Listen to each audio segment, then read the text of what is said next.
La tarea de la antropología es no solo saber cómo son las cosas, sino cómo han llegado a ser lo que son.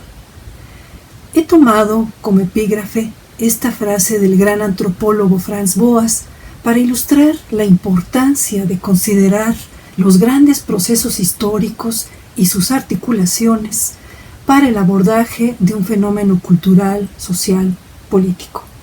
En este caso se trata de la investigación de las músicas indígenas de México en el siglo XX, de manera que los invito a hacer un recorrido conmigo acerca de algunos de los planteamientos de mi libro La invención de la música indígena de México, antropología e historia de las políticas culturales del siglo XX. Este libro aborda, desde una perspectiva crítica, la práctica de la investigación de las músicas de los pueblos indígenas que recibió el impulso de políticas y programas culturales por parte del Estado mexicano desde la posrevolución hasta las formas neoliberales de concebir las sociedades y sus expresiones culturales. La categoría de música indígena nació prácticamente en el siglo XX como una expresión de la forma en que el Estado mexicano promovió lo que consideraba lo propiamente indígena en términos de una expresión cultural.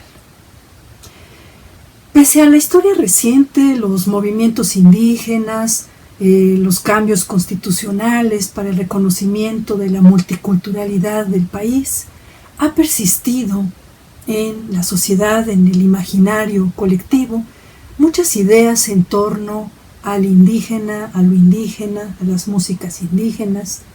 Han perdurado los estereotipos que victimizan a los pueblos indígenas, que anulan la diversidad, entre otros.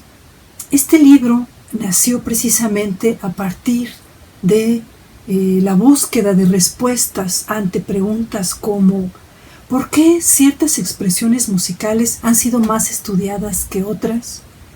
¿Por qué algunas músicas se consideran más representativas que otras? ¿Por qué hay más investigación sobre ciertas regiones que por sobre otras? Para responder estas preguntas me di a la tarea de realizar trabajo de archivo y rastrear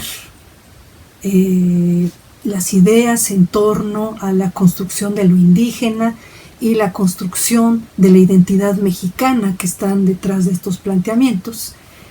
De manera que trabajé también acerca de lo indígena entre mis propias investigaciones de campo y un análisis autocrítico sobre los planteamientos de nuestras instituciones actuales.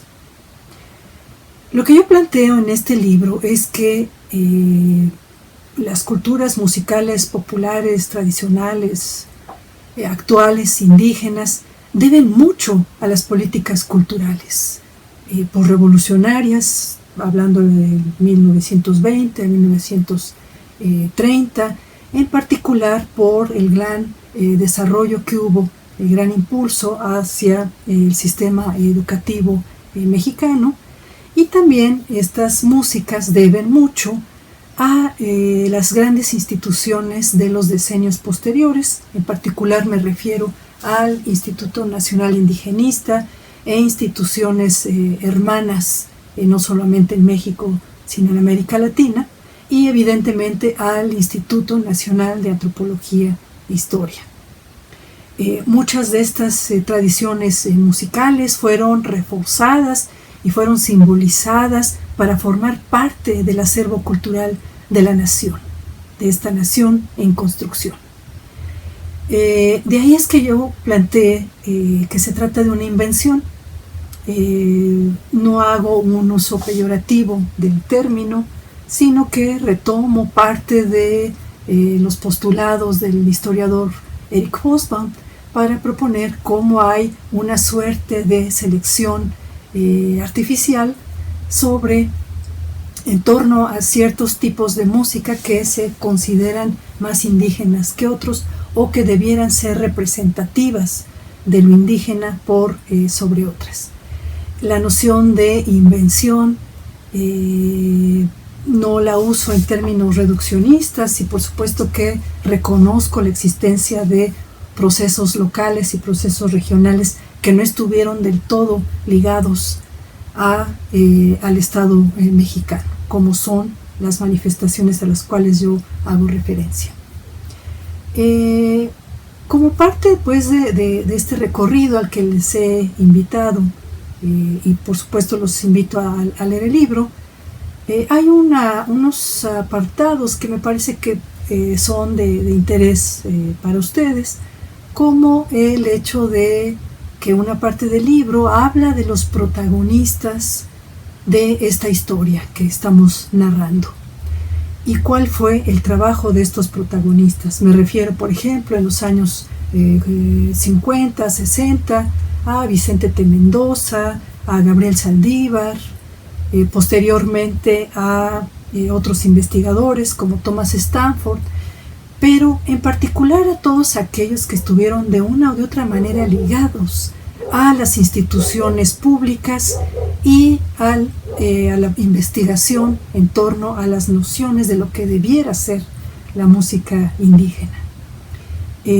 Antes de la llegada de Thomas Stanford a México, no se hablaba de la etnomusicología como disciplina, sino que los investigadores se abocaron al trabajo de la folclorología propiamente dicha, que es lo que se hacía en ese entonces. La etnomusicología entonces que empieza a tomar camino propio, retoma quizá el nuevo nombre de la disciplina, pero no sus postulados principales, ni tampoco le interesa mucho teorizar o hacer una suerte de análisis de las músicas abordadas, más que en términos de su descripción y documentación, que es propiamente la idea que se tiene de estos intelectuales que contribuyen a la creación de la nacionalidad. Documentar aquellos rasgos que van a ser constitutivos de la identidad mexicana. Yo hago pues un recorrido histórico a través de estos planteamientos, contrastando los diferentes discursos, poniendo a dialogar a los autores, y observo cómo hay un paso de esta investigación más de corte folclorológica hacia una investigación etnomusicológica que abre hacia una gran diversidad de tópicos, hacia también un sustento teórico y metodológico fundamentado en la antropología y que discute en torno al patrimonio cultural de la nación.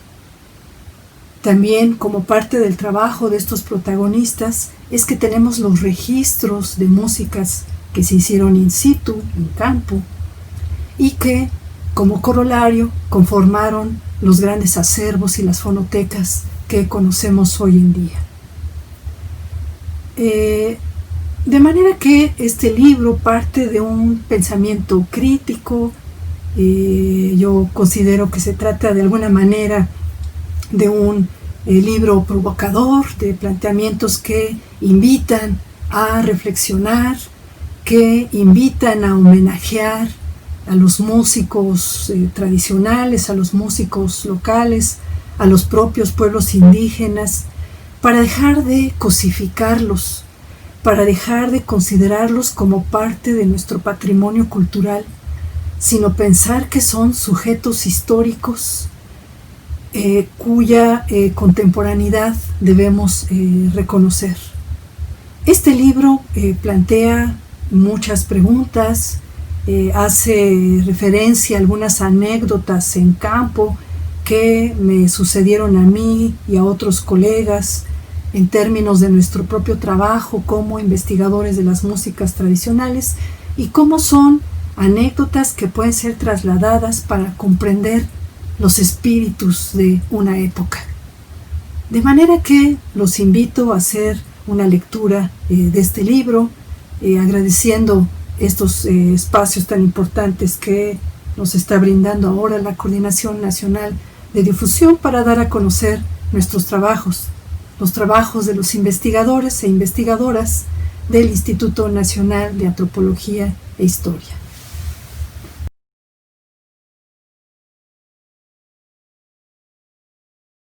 Instituto Nacional de Antropología e Historia. Secretaría de Cultura. Gobierno de México.